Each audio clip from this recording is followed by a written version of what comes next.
Welcome to my channel. Today, we're looking at 10 monuments that helped shape Alfred the Great. Let's begin. 1. King Alfred of Wessex. Alfred the Great was king of Wessex from 871 to 899. He is regarded as one of the most successful and influential of the Anglo-Saxon kings and is the only one to be given the epithet the Great during his lifetime. Most historians agree that Alfred's epithet was a contemporary nickname, probably used for propaganda purposes. There are several theories about why he was called Great. It may have been because he established Wessex as an independent kingdom free from Viking control. During the 9th century, England was under constant attack from Viking invaders. These attacks were led by bands of ferocious warriors who came from Scandinavia in longboats. And it marked the end of Viking dominance in England. The Alfred jewel is a small brooch-like object that was found in 1899 in the village of Athelney in Somerset. Winchester was the capital of Wessex and Alfred's base from which he launched his campaigns against the Vikings. During his reign, he fought against the Vikings and successfully defended his kingdom. He is also credited with helping to preserve English culture during the Viking invasions. Despite his military and cultural achievements, Alfred's legacy has been somewhat overshadowed by his relationship with London. Alfred never actually conquered London, and the city remained under the control of the Danes until 918. As a result, many people consider Alfred to be a second-rate king who was unable to achieve greatness. However, this view of Alfred is unfair and inaccurate.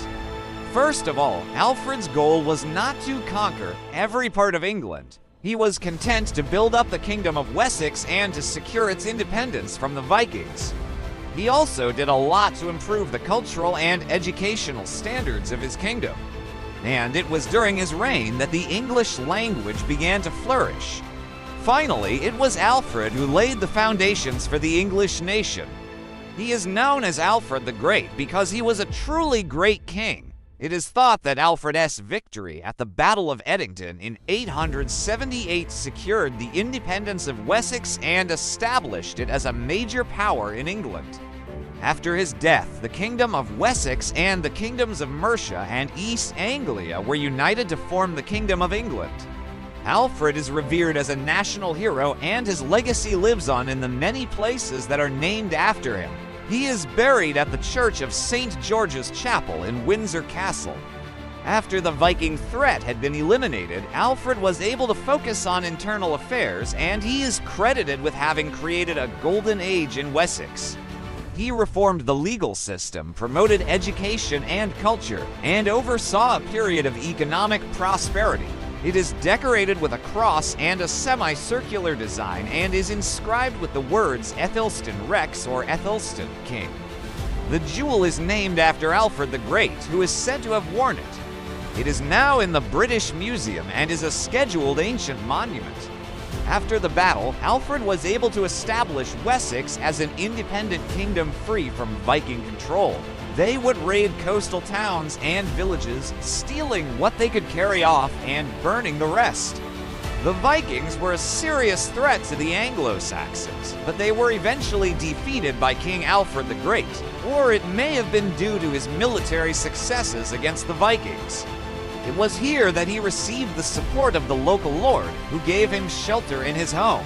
From here, Alfred was able to raise an army and eventually defeat the Northmen at the Battle of Edington. The exact location of Alfred's camp is unknown, but it is thought to have been somewhere near to where the abbey was later built. Whatever the reason, it's clear that Alfred was an exceptional king who played a pivotal role in shaping English history.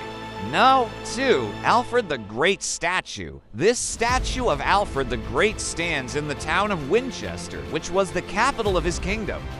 The statue was erected in 1843 and is made of bronze.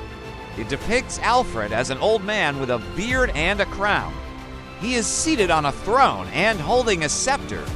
Alfred the Great is one of the most revered figures in English history. His statue has become a symbol of the city of Winchester and a reminder of his many achievements. Number 3. History of England. Alfred the Great's reign over Wessex was a time of great upheaval and change. When he came to power, Wessex was under constant threat from Viking invaders. But Alfred managed to turn the tide and defeat the Vikings decisively at the Battle of Edington. This victory, along with Alfred's other military successes, established Wessex as an independent kingdom free from Viking control. In addition to his military achievements, Alfred was also a great administrator and lawgiver. He reformed the English legal system and set up a system of local government. He also promoted education and culture, and is credited with having saved English literature when he commissioned the translation of key texts into Old English. Alfred's reign was a golden age for Wessex, and his legacy continues to inspire admiration today. No. 4. Viking invasions England. No. 5. Athelney Abbey. After the Northmen took control of Mercia in 866, King Aethelstan had to escape to the swamps of Athelney in Somerset. No. 6. Edington Battle. Alfred the Great defeated the Vikings at the Battle of Edington in 878. The victory was decisive. No. 7. Alfred Jewel. No. 8. Winchester History. Number 9. London and Alfred the Great. Alfred the Great was king of Wessex from 871 to 899. Number 10. Alfred's legacy. Alfred the Great was the last king of Wessex. Number 11. Birthplace of Alfred the Great. The exact location of Alfred's birthplace is unknown, but it is thought to have been in Wantage, Berkshire. Thank you for watching. Please subscribe to the channel.